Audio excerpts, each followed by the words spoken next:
Olá! Vamos falar hoje de uma fobia, de um problema que pode ser mais comum do que a gente imagina, mais comum em crianças do que se imagina, porque nem sempre os pais percebem que aquela problemática toda que acontece para dormir é por conta do medo do escuro e também dificuldade de identificar em adultos pelo medo que eles têm de contar, de relatar, de falar que tem esse medo. Se sentem constrangidos, se ficam um pouco à vontade para falar sobre isso e aí acaba não procurando tratamento. Vamos entender como é que funciona isso tudo. Sou Marisa de Abreu, psicóloga. Esse canal é para falar de psicologia, de comportamento, para mostrar para vocês situações. Cada vídeo é um exemplo de uma questão que você pode contar com um psicólogo para trabalhar, para melhorar alguma coisa em você. Eu mesma não atendo, eu apresento meu site, tem uma equipe grande, link está aqui. Pelo WhatsApp, mais prático ainda de você pegar as informações de local de atendimento. Eles estão na região da Avenida Paulista para o atendimento presencial. Ou então, qualquer lugar do mundo, pelo atendimento online. Então vamos falar desse medo do escuro. Nictofobia é o medo, mas esse nome ele é um tanto informal, ele não existe no manual de doenças mentais, o DSM-5, que é o último. Ele é mencionado como, ou a gente pode encontrar como fobia específica, como um medo específico de uma situação específica. Né? Ela não se descreve um por um cada fobia, porque é possível ter fobia de tudo que existe. Então, se trabalha muito mais a questão da fobia do que exatamente do que a pessoa tem fobia. Porque muitas vezes a ansiedade que a pessoa sente é relacionada de alguma forma com aquele medo específico, mas é uma causa muito comum, muito básica para todas as pessoas que sentem medo. Ou seja, uma pessoa que é ansiosa, uma pessoa que passou por um trauma, ela pode sentir medo de algum dos elementos que estavam associados ao trauma. Então, né, é muito mais importante você trabalhar as fobias em si do que ir lá identificar a fobia de quê, mas é legal a gente falar para a gente ir conhecendo e entendendo como é que funciona. Nictus é noite em grego, né? Phobos é medo, nictofobia, medo do escuro, medo da noite. E quem é que nunca ficou com medo de escuro depois de assistir um filme de terror? Isso é comum, é normal, digamos assim, não é problemático porque é uma situação momentânea, foi provocada por uma coisa muito clara, né? Que é um filme que existe, que foi feito justamente para provocar medo nas pessoas. Mas o que não é legal é quando esse medo é levado a uma forma extrema. A pessoa ela fica extremamente incomodada a ponto de não conseguir nem cogitar a possibilidade de fazer alguma coisa ou de estar numa situação onde está escuro. Né? É um medo excessivo, leva o nome de fobia. E a nictofobia, o medo irracional de escuro. Irracional é uma palavra interessante para a gente se focar, porque é o que caracteriza uma fobia, é o medo que não teria porquê, medo que não tem, se a gente for analisar friamente, mas por que medo do escuro? Que não tem nada no escuro de diferente que teria no claro e muita gente faz muitas coisas no escuro, sai à noite, se diverte, vai no cinema, apaga as luzes, tudo normal. Por que algumas pessoas têm esse medo que deixa ela impossibilitada de fazer essas coisas que são até legais, são gostosas de fazer, que a maioria das pessoas faz?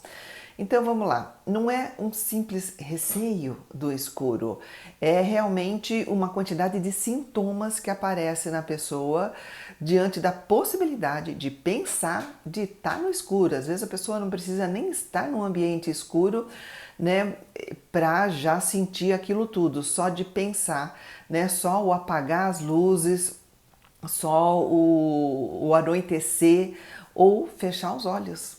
E aí acontece um grande problema, que é dormir, né? Que você tem que, normalmente, para ter uma qualidade de sono, se você for ver todos os passos da higiene do sono, para você ter um sono bacana que te descansa, o abaixar as luzes, o escurecer o ambiente é um dos pontos.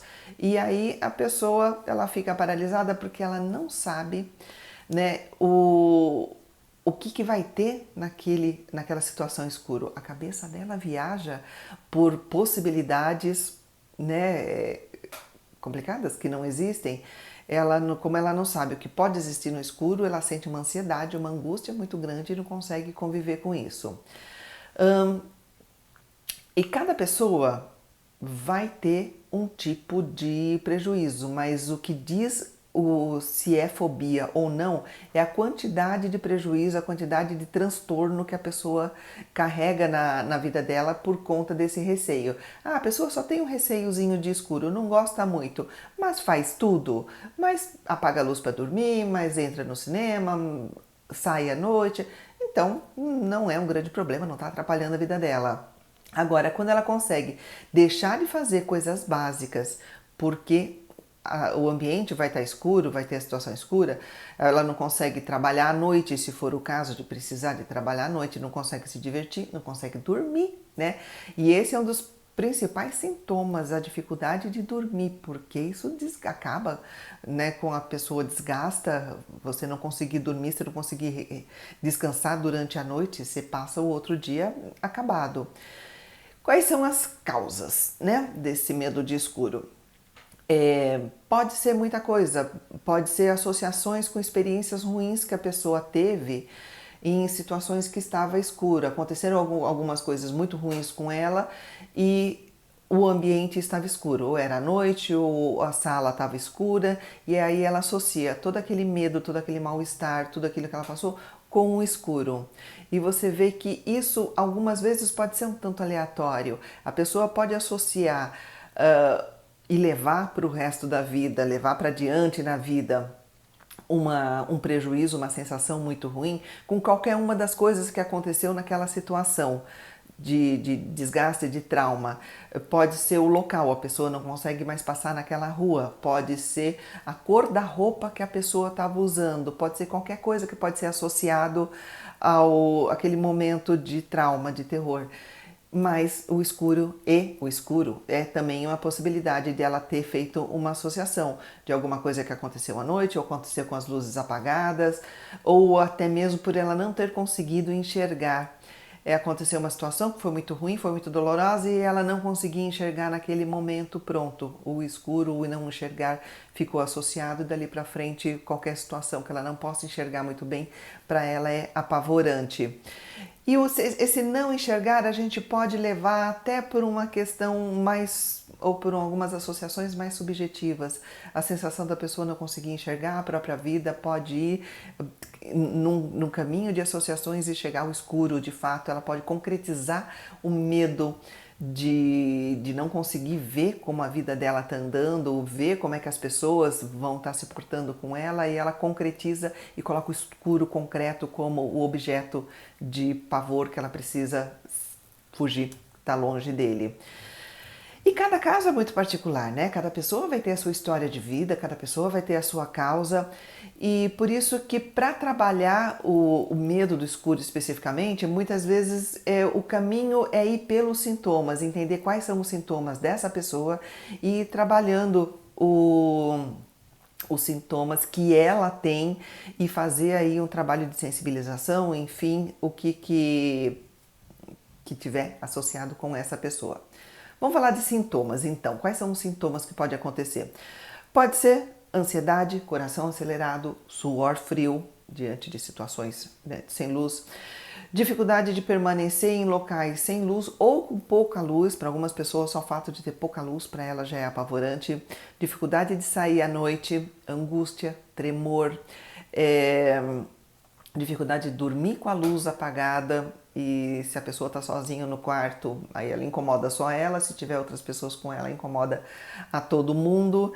E em alguns casos, principalmente com criança, a enurese noturna, que é o fazer xixi na cama, é mais comum em criança. Então, antes de dar bronca, antes de gritar, vamos entender o que está acontecendo com essa criança, o porquê que esse sintoma. O sintoma é sempre um alerta, é sempre um pisca de falar, alguma coisa não está legal, né? Então, ao invés de dar bronca, vamos entender. O sintoma é o caminho para entender o que de fato tem por trás dele, o que está acontecendo. O tratamento desse medo com criança Vai pelo caminho dos sintomas, sim, vamos entender, vamos amenizar esses sintomas, vamos também tentar entender a causa sempre que possível. Com criança é feito sempre através de brincadeiras, através de conversa, de colocar situações para a criança representar muitas vezes, e aí ela vai se expressando e o psicólogo vai conseguindo saber o que acontece. Por isso que eu fico brava que muita gente fala, levei meu filho no psicólogo, ele ficou brincando com a psicóloga. Gente, a brincadeira é a forma da criança se expressar, de colocar o conteúdo dela ali na frente do psicólogo e aí ele captar o que está acontecendo com a criança. E em adulto, tem essa questão da dificuldade de fazer o tratamento, porque muitas vezes ele vai para o psicólogo, ele relata toda uma série de dificuldades, ele só não conta que aquilo tem a ver com o escuro. Ele conta que ele se sente angustiado, ele conta que tem dificuldade de dormir, ele conta tudo isso, mas muitas vezes tem dificuldade de falar que a questão é o escuro. E aí o tratamento pode prolongar um pouquinho mais. Mas quando a pessoa já vai para o tratamento, já pronta para falar, não, olha, o escuro é meu problema. E aí esse vídeo de hoje serve como um alerta e um exemplo de como é importante, quando o escuro é só uma das questões que às vezes a pessoa se retrai e fica se segurando para falar para o psicólogo, achando que o psicólogo vai julgar. O psicólogo não vai julgar, o psicólogo está lá para isso, o psicólogo fica feliz e fala, nossa, finalmente você se abriu, vamos trabalhar isso aqui. Então, pode atrasar o tratamento esse constrangimento que a pessoa tem de assumir o medo que ele já sabe que ele tem, porque ele vive isso, né? E aí tem algumas técnicas para se trabalhar. A desensibilização sistemática, que ele vai fazendo um passo a passo de habituação a essa situação. Entrar em contato com esses possíveis causas iniciais que fizeram essa associação com o escuro que desencadeou essa fobia em algum momento. Técnicas de respiração para aprender a se tranquilizar na hora que vem aquilo tudo. E aí já trabalha o autocontrole também, de ele perceber que ele tem muito mais controle sobre si mesmo do que ele estava imaginando. Trabalhar esse constrangimento, porque muitas vezes ele vai deixar de fazer muitas coisas por conta do medo do escuro. Então trabalhar o constrangimento e aceitar um pouquinho mais. Não, eu tenho uma questão aqui que eu preciso trabalhar e assumir isso, às vezes até para outras pessoas, ajuda muito a ficar mais leve o tratamento andar melhor. E associar novos significados ao escuro. Uma vez que ele fez esse significado muito pesado com uma origem traumática, aprender que o escuro tem outros significados de aconchego, de descanso, enfim, e que, ok, tem situações que ele vai ser legal evitar, ele não vai andar na rua à noite, quem mora em São Paulo, né? Quem mora em São Paulo sabe. Então, mas são medos objetivos, são medos concretos, que a gente sabe que existe. Então a gente vai estar delimitando esse medo só para o que realmente precisa ter medo, ao que você precisa se alertar, se precaver e não viver nesse pavor de uma coisa que é extrapolada, que é bastante exagerado. Tem bastante trabalho em psicoterapia para se fazer, bastante bonito, pode ter bastante resultado positivo e é importante que você não deixe de se tratar, né?